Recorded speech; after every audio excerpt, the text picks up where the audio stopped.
All right, we're going to bring on my man, Jonathan Casillas, former Giants linebacker, also Saints linebacker, Patriots linebacker, two-time Super Bowl champion. Where are the rings? Are they in one of those drawers behind you? They're You know, around. like They're hidden around. hidden in one of the sneakers. Oh, you can't tell. You can't tell, especially with the ring of thefts going on. Yeah, no, I hear The you. Joe Burrow. I don't know if you saw that. I didn't. What happened? Yeah, Joe Burrow got his house, stuff stolen when he went on a road trip. Yeah, it So happens, man. they just caught the dudes.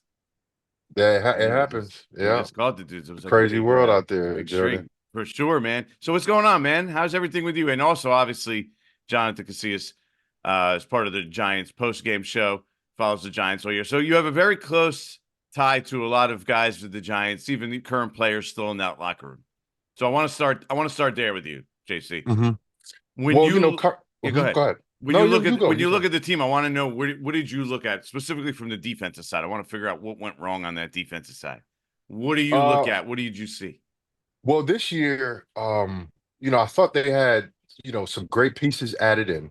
Being the rookie class coming in, a couple, young defensive backs who ended up playing a lot. I think Drew Phillips was probably the steal of the draft, and I'm talking about from all teams. The kid played outstanding this year. He brought a Physical. certain edge, right? He brought a certain physical edge that we saw. Remember when Detroit came up and you Hmm. saw the practices? He was involved in every fight. Yeah. And you're not used to seeing that. And I'm talking about with Amon-Ra St. Brown, who Right. is, the most physical receiver, one of the most physical receivers in the league. And they have that type of attitude with Dan Campbell. Drew Phillips didn't care about none of that shit. He was all up in his face. He brought that edge, right? Brian Burns, well, I think one of the better offseason additions to the Giants, a guy that remained consistent the whole year. We never had that three-sack game output that we kind of were anticipating at one point. But I thought he was a great addition for the New York Giants. Uh, Dexter Lawrence, the first half of the season, I think he was the defensive MVP of the year. He Yeah. had 9 sacks. He still had 9 sacks at the end of the year, but at one point he had 9 sacks, was leading the league. I don't know, it was week 8, week From the 9, it was nose something like that. tackle position mostly. From the nose, Yeah. bro. You know how difficult that is, but importantly, you know how difficult that is for an offense to go against, where the space right in front of your best player, which is the quarterback, is always occupied by a 350-pound behemoth that cannot be blocked one-on-one because he's a disruptor. And with all of those things being said, and yeah, you have other pieces there, right? But with it, and I love Bobby and I love Micah McFadden, the two linebackers. I thought that they were going to be better against the run.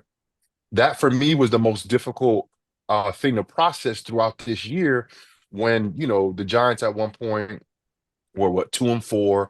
They were leading the league in sacks, but they were giving up like 140, 150 yards rushing a game. As a Yeah, I was just defender, popping that when up. 27th in the NFL, 136.2 rushing yards per game. And right, if you want to go per rush, they were, I think, even a little bit lower. I think they were right, they were 29th. like 5 and some change where, Yeah. as a defender, the number one thing when you go into, a game plan every week, Jordan, you want to stop the run. The reason why you want to stop the run is, first of all, it's the physical aspect, the physical domination aspect of the game. When you're dominating a team, you're usually running the football on them and you're stopping them from running the football. The Giants didn't do that at all this year. They Why? never was and that's Why? my question. You bring in Shane Bowen, right? The pieces that I mentioned earlier, Dexter, Nacho, the D tackles that are inside, Kayvon, Brian Burns on the outside. Micah had a great year. Bobby was hurt. It was a lot of, and mind you, I'm talking about before these guys got injured, right? Because a lot of pieces, came off the board towards the end of the season. Right. But even when they were healthy, they weren't stopping the run. That's the I don't thing. know. That's the concern is there were problems before they got injured, right? 100%.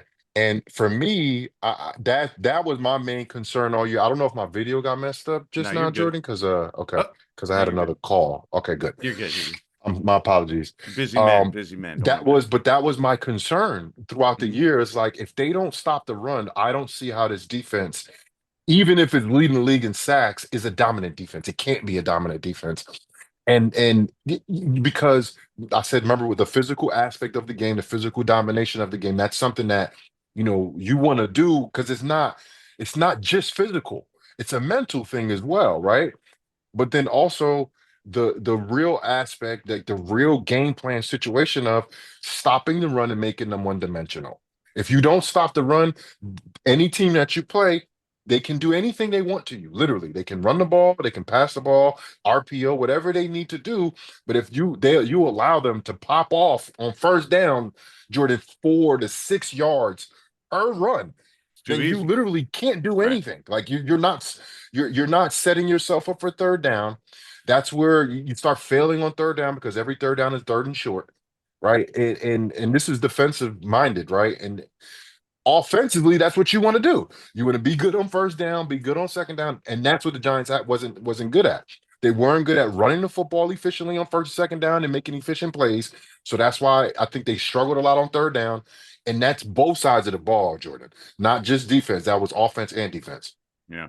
Do you look at it as depth was a major problem on the interior? Do you look at it as Yes. because you named like they have decent, quality inside linebackers. They have Dexter Lawrence and a decent defensive line. Like, is it depth, or do you look at also another thing that kind of stood out to me? Tell me what you think about this. Is their cornerbacks, not Drew Phillips excluded, not being physical enough to really support the run. It felt like every time teams wanted to just run at that edge, it was just like, all right, there's 6 or 8 yards. Yeah, see, but the thing is with that, right? And I always said this. I played with fantastic corners, especially when I was here at the Giants. We had Dominique Rogers-Cromartie, you had Janoris Jackrabbit Jenkins, and even though I don't like him too much, he's a Jersey guy. We had everybody had issues with him, but Eli Apple, he was a pretty good corner though, right? And for us, as the interior defenders, let's say the front seven, including the safeties into that. So I guess the front nine, right? It's not the corner's job. Like, Right. yeah, you have to tackle every now and again, but let's use him for example, because he's still playing football right now and he used to play for the Giants. Saquon Barkley, one-on-one with the corner. I don't expect the corner to make the tackle. I just don't. So it's No, I our get it. job That's a good. It's a good to point. populate to the ball. That's our job to get off blocks, right? And I said this to Schmelk during the season, and I think this was the issue, one of the issues for the Giants. It's not good enough to just do your job. Like, it's not. People say, "Oh, just do your job," but when you see people making plays, running down the field, out, from backside of the field, that's doing more than their job. That's what the Giants didn't get. Now, and like I said, a lot of these runs, they're schemed up to be one-on-one with the corner, one-on-one with the safety, right? If everybody fits up their job, right? Let's say I got the B gap, right? If I fit up my B gap, that's doing my job, right? Hmm. But if I fit up my B gap, the ball's not coming to me, violently shed, get to the ball, maybe get a half a tackle, or 7 yards down the field, I make the big play saving tackle. That's doing more than my job. I didn't see the extra strain to do a little bit more for than your job is required every play to help out these corners, bro. I don't expect a corner to tackle Saquon Barkley. I Hmm. just don't expect them. Nothing against them, but go cover AJ Brown. Go cover Devontae Smith. I will help you tackle Saquon. You shouldn't be out there trying to tackle him by himself. And I felt like a lot of times we're looking at the corners, but it's like, where's everybody else? Where's my safety help? Where's my linebacker violently shedding off from a weak fullback block or a weak guard block or a tackle that's not fast enough to run with you? Where is that extra person at? And that's what I really didn't see from the Giants this year. So why are you've been on? So you were on a Giant team in 2016. 11-5. You guys were excellent defensively. You won because of the defense. And then the next year, everything fell apart, right? And so 16, you get all that extra effort that you're looking for, right? And then Mhm. 17, when things start going bad, you don't. So you've been in both those situations. Why do you think that happens? Specifically, I think that year, I think it was a little bit complacency. I think guys were a little bit content on that we were the big dogs in the division, even though the Cowboys went 14-2 the year before, but we did sweep them twice. Excuse me, we did play them twice and swept them. Right. But I just felt like maybe it was like a sense of we've arrived, you know, and I don't think, and that was both offensively and defensively, because we were not the same team from week one in 2017 and we were the entire year in 2016. But it happens that way. And Jordan, I wish I could answer that question. Like I really do. Like I Right. sit back and look at that season and say the only person we really lost on defense was what? Jonathan Hankins. And I love Hank. Hank is Yeah. a great player. Is he still playing? I think he's still playing. I maybe like 11th year or I 12th year. I think he just played, and I think he's retiring, and I think that he Like said that, probably like, shutting it down soon, yeah, right? I think But he he was the posted only something that made it look player. like that was like he was done, like this was his last game, but He maybe was that's the only like real starter I think that we missed out on in 2017, and we couldn't stop anybody, Jordan, from week one. You know, I didn't understand it. I was trying to figure it out the whole year, and then it got real ugly real quick, and then there was nothing we could do about it almost at one point. And I think that's what we've been seeing from the Giants the last few years. It's like stuff's happened, right? And then you're trying to figure out everybody's healthy at one point. Why are these things happening? And then the shit hits the fan when people start getting hurt. Then it snowballs, and then you look up. It's week 13. You got 2 wins. Like what just happened? Like what's right. going on? And like Jordan, I've been a part of it, but I don't understand what be happening sometimes. You Yeah. know, I don't know if it's the disconnect between the players and the coaches. You know, some people feeling like they've arrived, you know, people not doing that extra 110% that we talk about doing more than your job and just kind of being okay with just being in your B gap. You know, all of those things I think factor in. And if you got, you know, a team of what 67 players not doing more than their job or doing their job and being content or you know having any type of hesitation, that's when you get the wheels falling off. And I don't know if it's one player or if it's 53 players, you know, I don't know, but it definitely wasn't all 53 players being locked in and doing more than their job. That's what we didn't see from the Giants this year. That's what didn't happen in 2017. Right. Giants have to get to the point where, because at the end of the day, right, you look at the team that's playing right now, right? You look at the Chiefs. The Chiefs scored 30 points, what, twice this year? But they've won every game. Yeah. Number one, and they've all said this, you got to have good quarterback play. They have good quarterback play, but that's not going to win you Super Bowls. Not good quarterback play. Efficient, good quarterback play with the great defense and a great run game with the great efficiency all around, defensively and offensively. That's what wins you Super Bowls. The Giants can have good quarterback play maybe next year or 2 years from now, but everything else you have to do that too. You and the Eagles do that.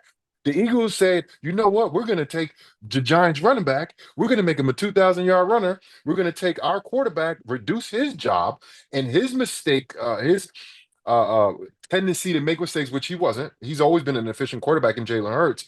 We're going to take that even down more. We're going to take the ball out of our all-pro wide receiver hands, and we're going to put it in Saquon's hands. You know why? Because Saquon's averaging 5.5 yards a carry. He's being the physical presence that we've always wanted. And yes, they've always had a good run game, but now they have a great run game. Then they have a great defense that caught up to the offense. You look at the Buffalo Bills, same thing. They took the ball out of the best player's hand, Josh Allen, started giving the ball to Cook a little bit more. He's not as good as a player as Allen, but when it comes down to what we're talking about, establishing physical dominance, being efficient with the football, you know, playing 4 quarters, the run game becomes a major factor now. And I think with the performance of Saquon this year, Derrick Henry, even Cook, you look at, I think they need to start putting more respect on the running back room because we're not seeing quarterbacks do it without a run game. Even Jaden Daniels, he's using his legs. Brian Robinson's and Austin Eckler, they're all running the football efficiently for the Commanders. And when it comes down to it, if you can't do anything, then you rely on your all-star quarterback to make some plays. That's the recipe, Jordan. Yeah. That's the recipe. I think it's important for them to get depth in that running back room too. You can't just have like it can't just be like one guy. It's got to be a bunch of guys. Do you think from a Mhm. player perspective, you tell me how you would kind of handle this. Is it deflating when you see, you know, everybody knew Saquon was a great player and he was going to be good in Philadelphia. But when you start seeing that, and like we're all sitting here right now and the Giants are sitting at home, they're watching their best player, you know, lead a team potentially to the Super Bowl. Is Mhm. that deflating from a player perspective, you think, during the season when you're seeing that?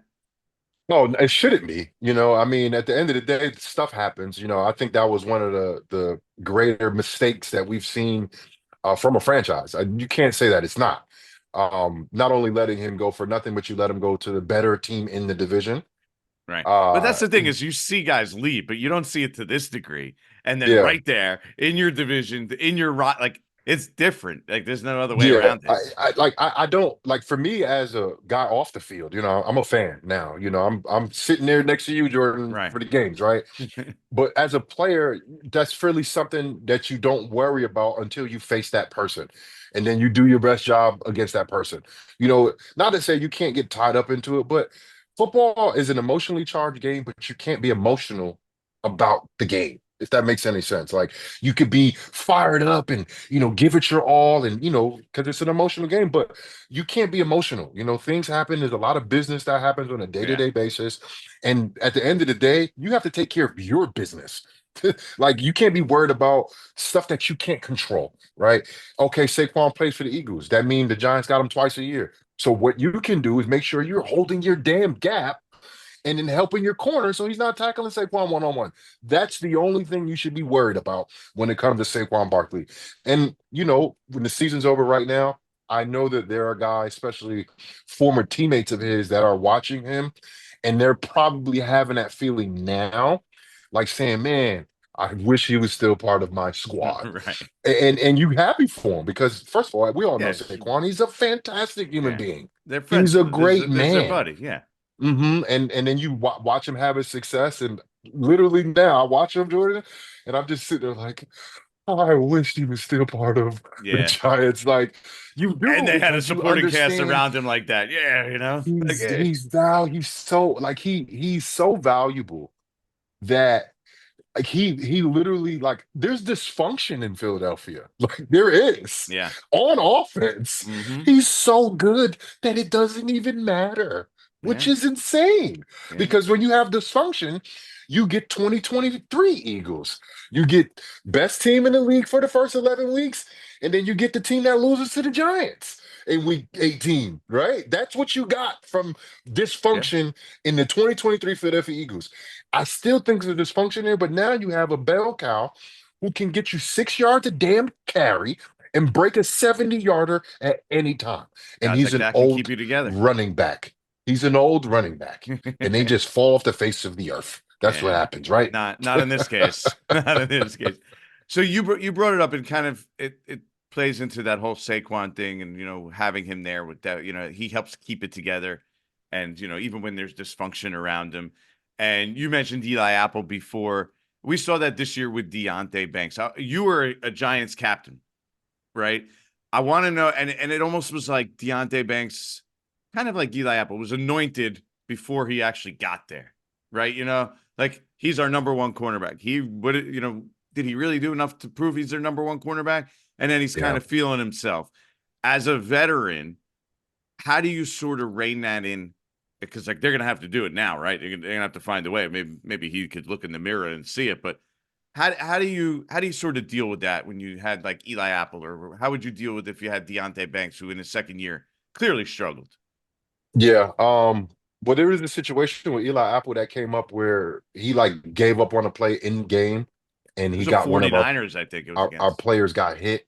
It was he was playing jammer on punt return Mm-hmm. and he was going against a gunner and he literally Jordan he just let him Let go him go. Yeah. and then our punt returner got blown up. So Spags and he showed the defense to the defensive room he showed it and made sure that they kind of prefaced the meeting like saying like we're going to show you a clip about Eli Apple, y'all get in his ass basically, right? So they showed the clip and it was appalling. It was really bad, but the thing is we've seen it before in practice. And when I'm just sitting there watching it. I ain't say nothing. Everybody else was like, man, that's bullshit. Like they're getting on him in front of everybody, right? And I'm like, I ain't about to say nothing. Eli Apple was two lockers down from mine, Jordan, right? Mm-hmm. I didn't say nothing to him until it was like not too many people in the locker room. He was by his locker. I was by my locker. I looked around. There wasn't nobody around. Nobody could hear me. I went right up to him. I went face to face to him. I said, bro, I'm 30 years old.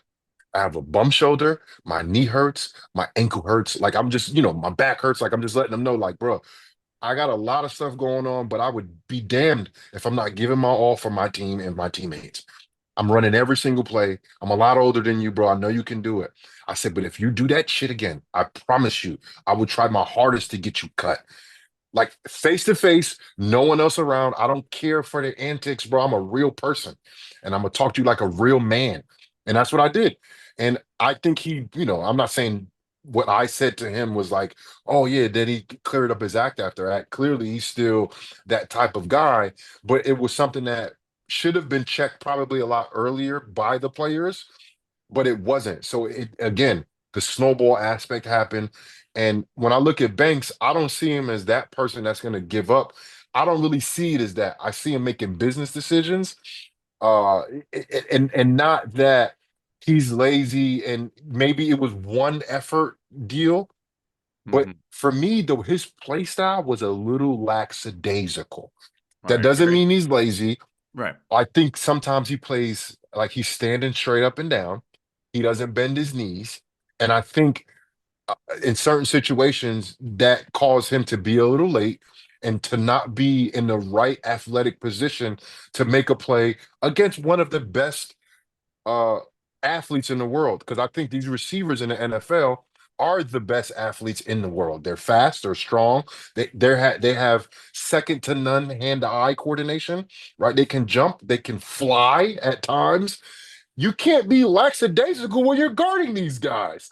And I felt like he did that a lot this year because it wasn't addressed his rookie year.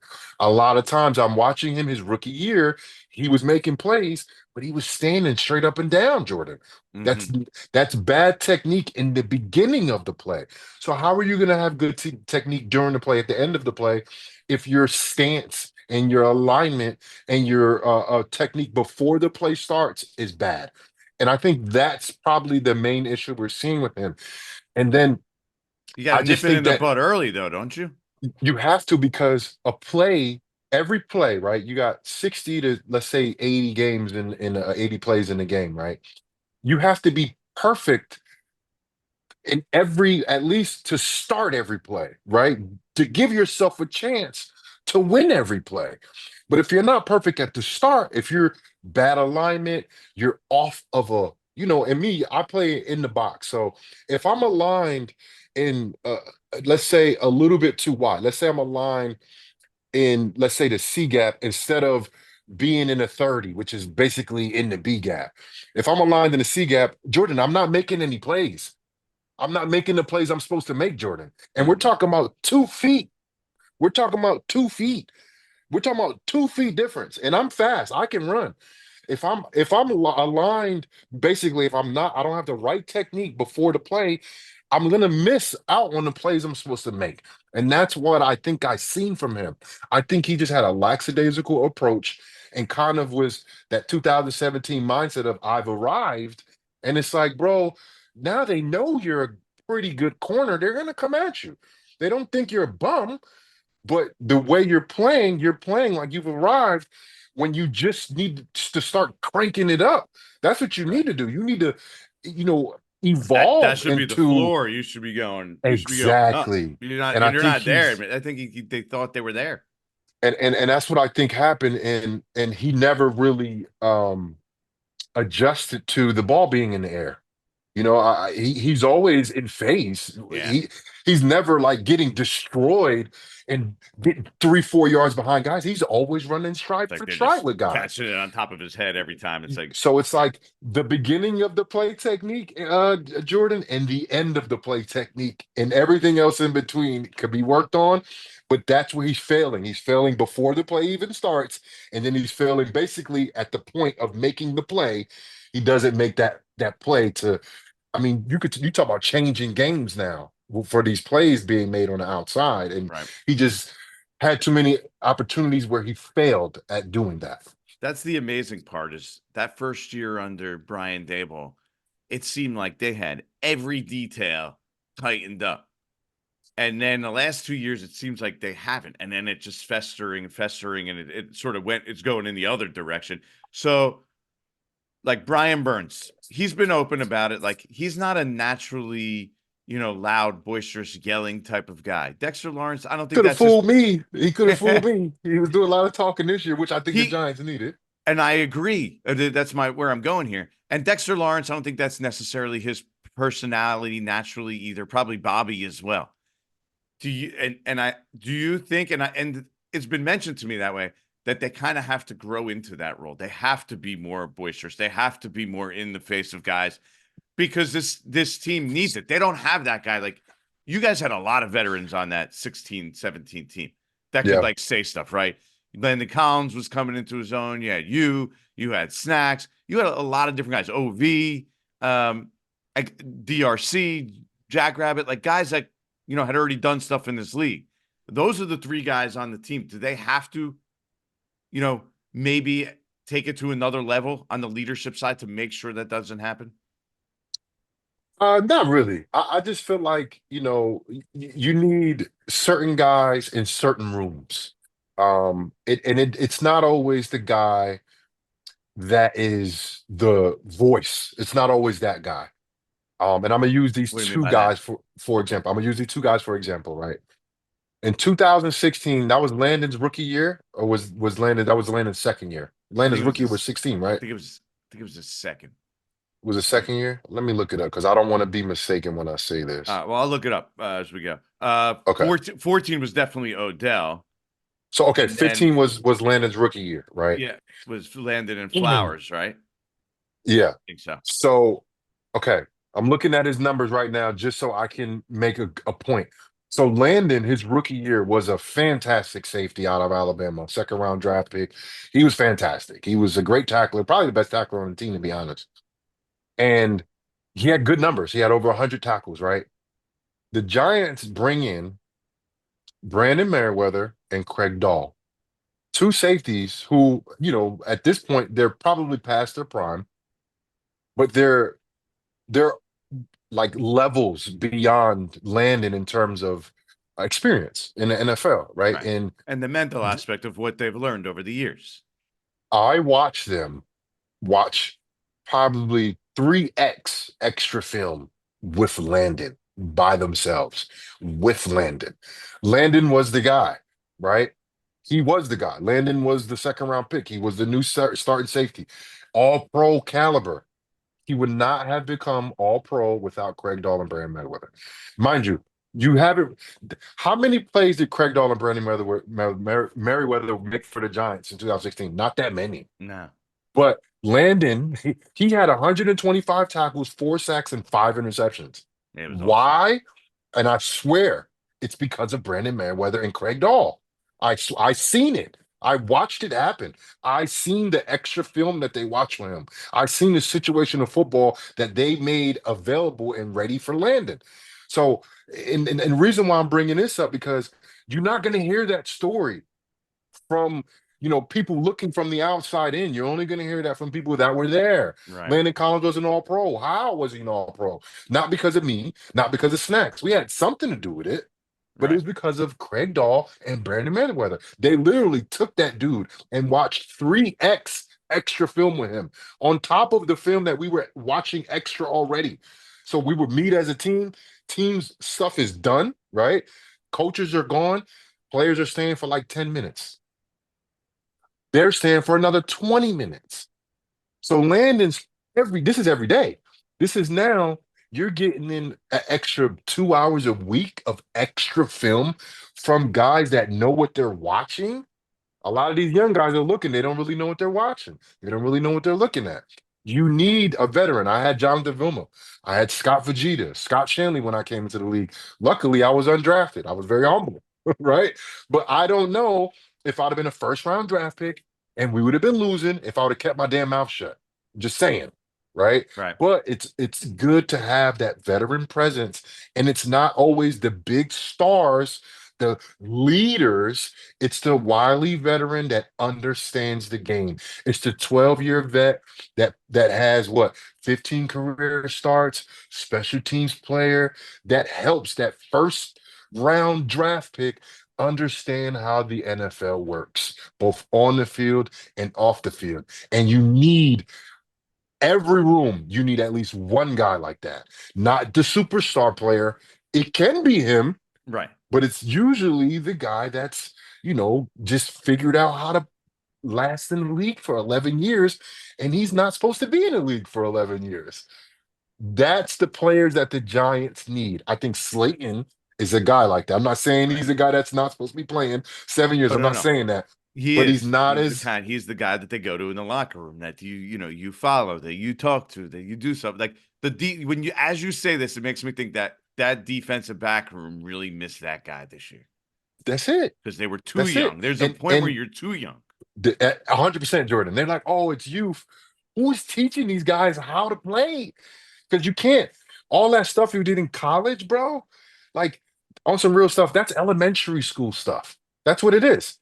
Brandon Merriweather and Craig Dahl, they were like applied sciences, level 426 football. It wasn't Right. football 101. It was football 426 Yeah. honors class. That's what they had Landon learning. That's why Landon became all pro. Landon was going to make 100 tackles regardless.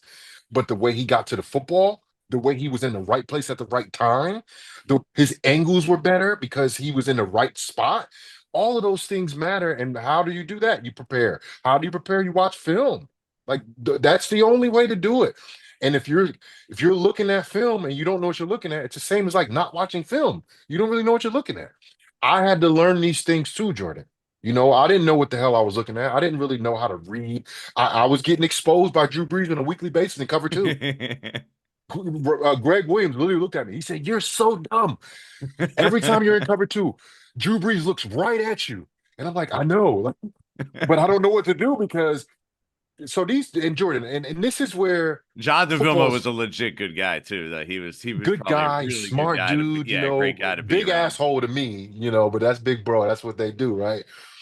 Biggest I biceps I've ever seen. Also, I've never seen anyone. I don't get never him seen anyone with gassed up. arms. Don't get I him never see anyone gassed up. with that arms that big.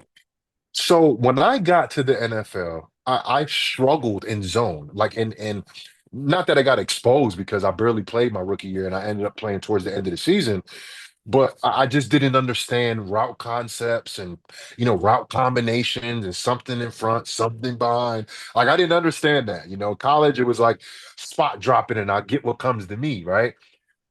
Drew Brees was the one to help me understand cover two because I got destroyed by him so many times, right? And Greg Williams literally cursed me. I was like, he's looking right at you, dumbass. He's looking right at you. He sees 52, cover two.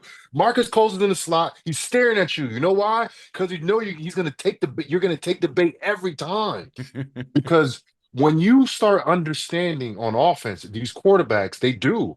They understand what defense you're in and they manipulate what you're doing by what they're doing. And I'm gonna use this for example. Drew Brees, straight cover two. That's what we did a lot of in New Orleans. That was our check.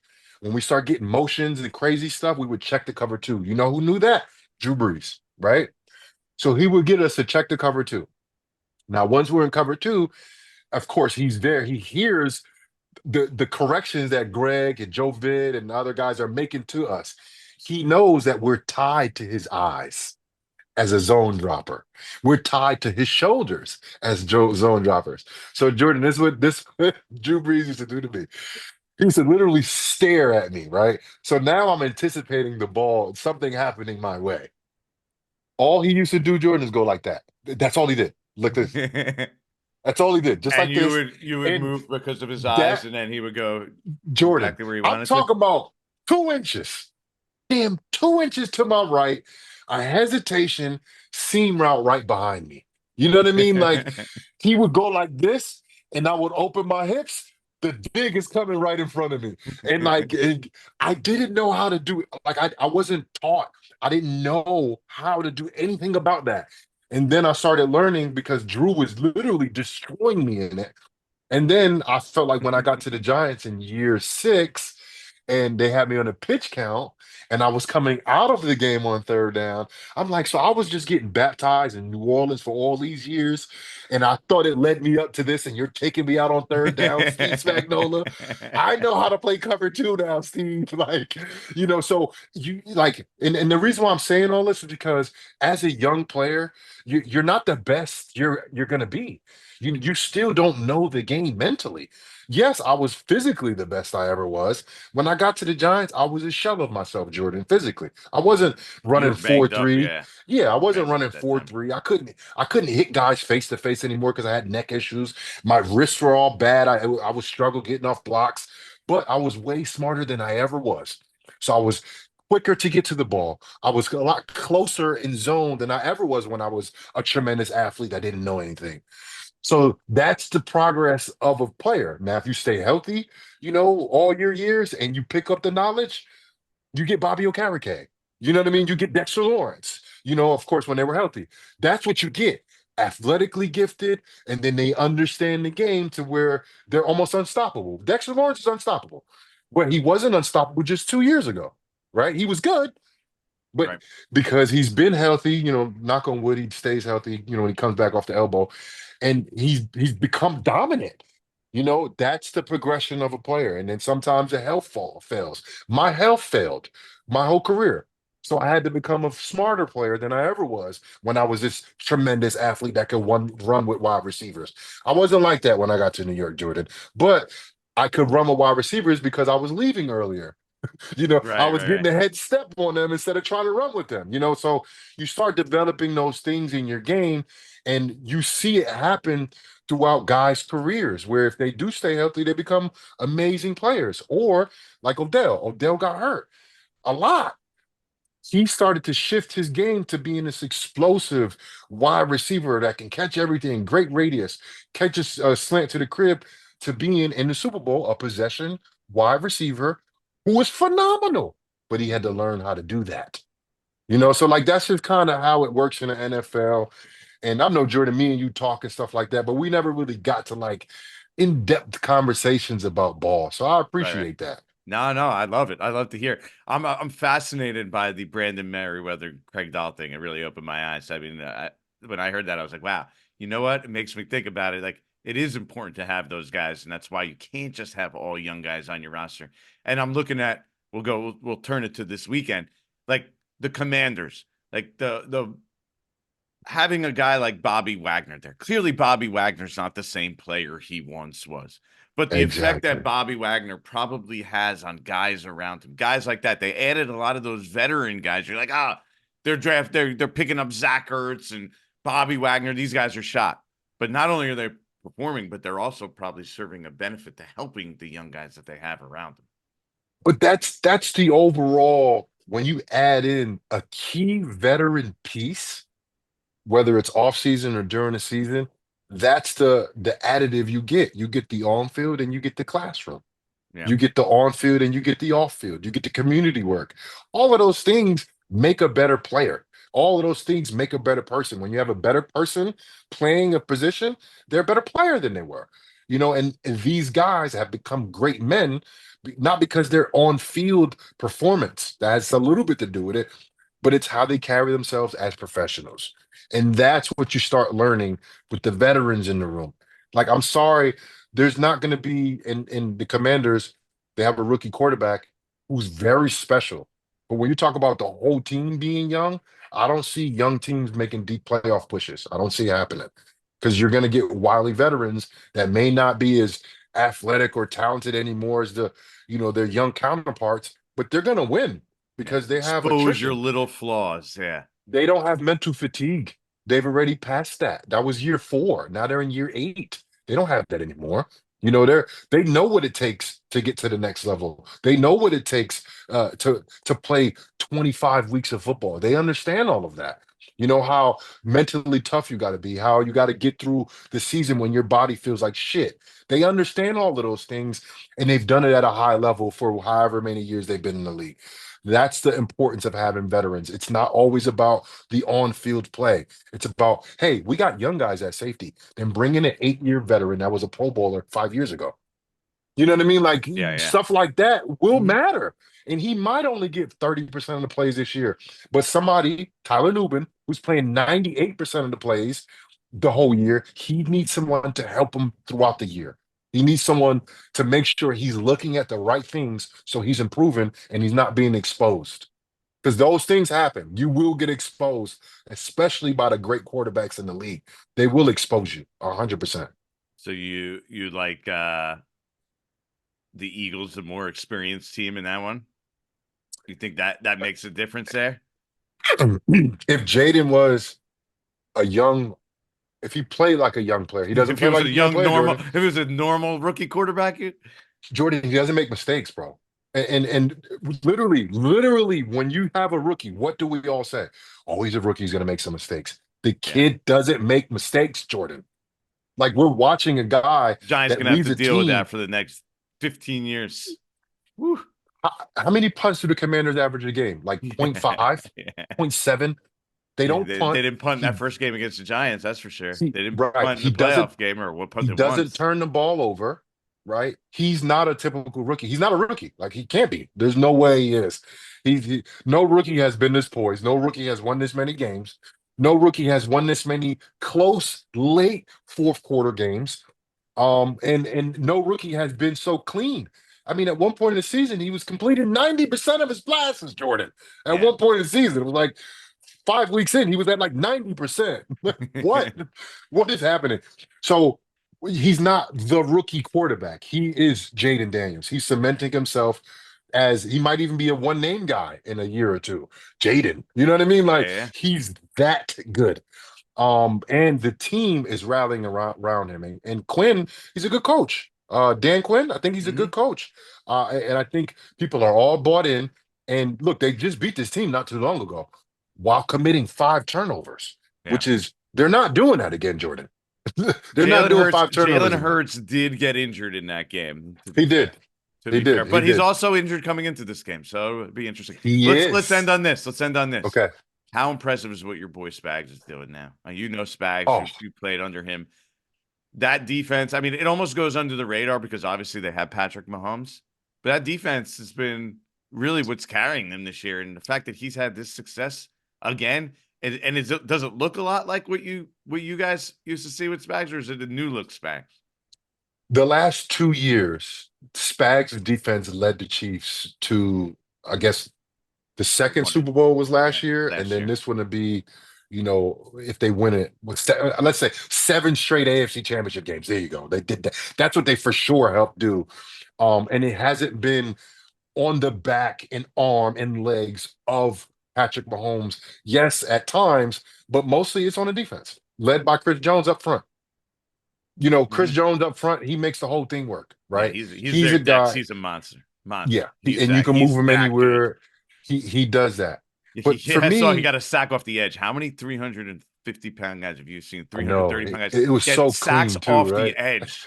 That It is was so clean. that was freakish, man. So That it so really this is was. this is my thing with Spags.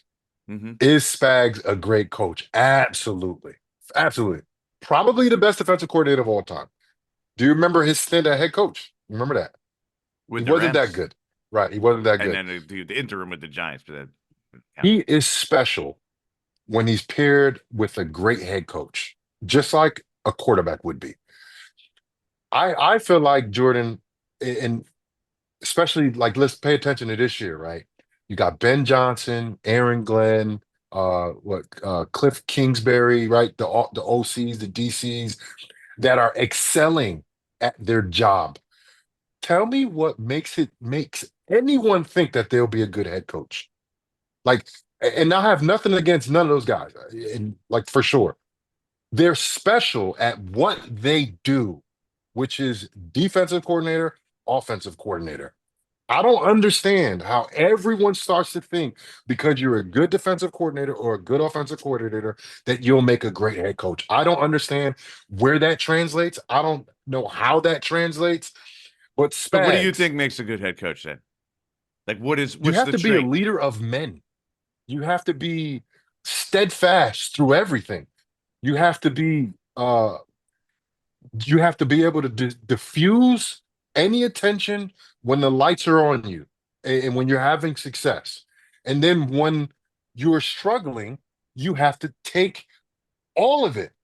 You have to take all of it On your because shoulders. your players are looking at you to do so. They don't even know that they're looking at you to do so. They don't want to be absolved of their mistakes. They want to be held accountable. How do you hold people accountable? By holding yourself accountable. I feel like those traits are not going to give you 13 points a game on defense as a defensive coordinator. It ain't happening. Hey, those traits are different. You got to be able to lead men who get paid more than you, who are bigger than you, stronger than you, faster than you. You got to have those tools to when the shit hits the fan and all of these alpha men who's been alpha men their entire lives, they're going to look to you. What are you going to say to them? Andy What's Reid your got a head coaching message? job for being a quarterbacks coach. He wasn't even a coordinator. They But just thought they saw the leadership in him, and that was why they hired him. that's exactly what it is, I'm talking Jordan. about So originally Philadelphia. and look, I don't know, the Andy Reid story. I don't know how Ben Johnson is going to do. I'm not saying all of that. All I'm saying is when you're doing what you're great at, sometimes when you switch it to something else, you may not even be good at that job. I'm gonna use myself for example, Jordan, right? 2015, my first year with the Giants. Remember that year offensively, that was Odell's second year. Second year. He was amazing. Offensively, we're amazing. We were scoring a lot of points. Defensively, with Spags, we couldn't stop anybody, Jordan. Right? 52-49 in New Orleans, right? That was that year? Chill out, Jordan. I don't like that you remember that score like that. So remember, It was Beeson got hurt. Halloween. It was Halloween in New Orleans. You It was remember Halloween scary. in It New was Orleans. You scary. know It what I was mean? scary. It was a long Um, weekend, let me tell you. Beeson gets hurt, our middle linebacker for the year. Jamil McClain goes down uh, right before training camp. Like he goes down early. He's out. We have Wani Unga. Remember Wani Unga? Lonnie We Younger, have yeah. Wani Unga, Guarding who Jason Witten. played right, who played middle linebacker for the Giants. And I love Wani. Wani had no idea what he was doing. No idea. So as the season progressed, Spags trusted me a lot more than he did Wani. Now, Wani was young. He would make plays on accident. Like he was that guy. He had 18 tackles, I think, in an interception against Dallas week 1, if I'm not mistaken. So Spags start playing me at middle linebacker, Jordan. And I never played middle linebacker. I did a little bit in New England, but it was, and I'm just trying to be honest with you. I played a form of middle linebacker, but it was more outside, right?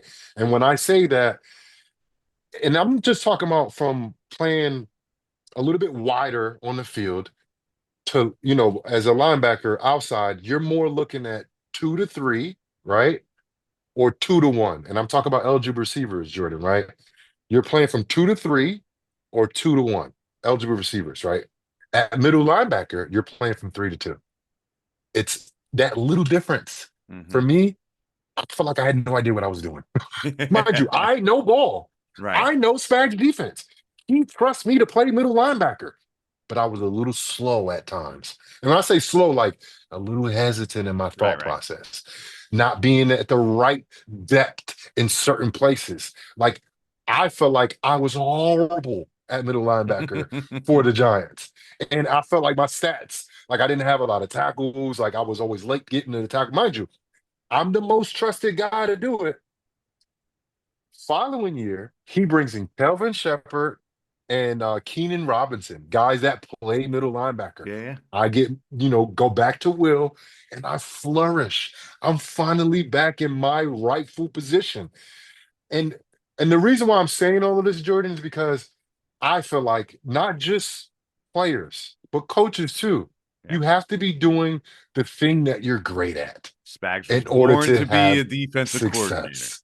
That is it. And I feel like maybe sometimes some head coaches aren't really designed to be head coaches. Are they great coaches? Yes.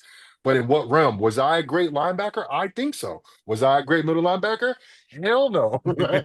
You know what I'm saying? So it's like I had a great career. At times I struggled with my injuries mostly. But then in 2015, when I played middle linebacker, for me, I wasn't good enough.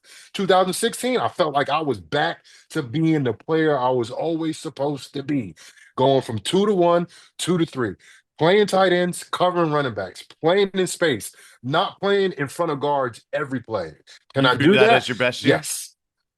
Yes, it was. You do? I was on a pitch count and I still almost had 100 tackles. I only played like 70% of the plays and I had 96 tackles, didn't play on third down, like, which was fine because I lasted the whole year. Right, right. Spags was already with me in New Orleans. He knew about my neck. He knew I had certain things. So Spags, and I guess McAdoo and Ronnie Barnes, the trainer, I think they had a plan for me, for my my body, and it lasted. This is how how we get the best out of JC here. Like, And I hated it because I you cursed out didn't want to Spags come so off many the field. times. You put me in the fucking bench, Spags, like but I appreciate him for understanding who I was. I was a beat up guy that's going to give you my all. Like that's who I was. I was going to fight to the very end. I was going to play through injuries. I was that guy. So it's like, let's not have him beat up the whole year. Let's get him on a pitch count. Let's give his, let's sit him out when we're winning games, right? Let's do those things. Let's take care of JC so he can take care of us. And I feel like you do that when you understand your players.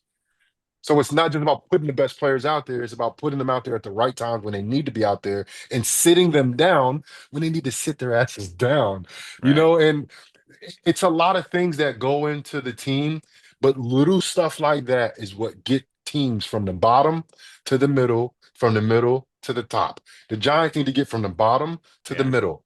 And it takes those little things, a veteran leadership, watching extra film with, certain young guys to really understand their palette of information that they get on a consistent basis, which probably just look like different colors to them right now, Yeah.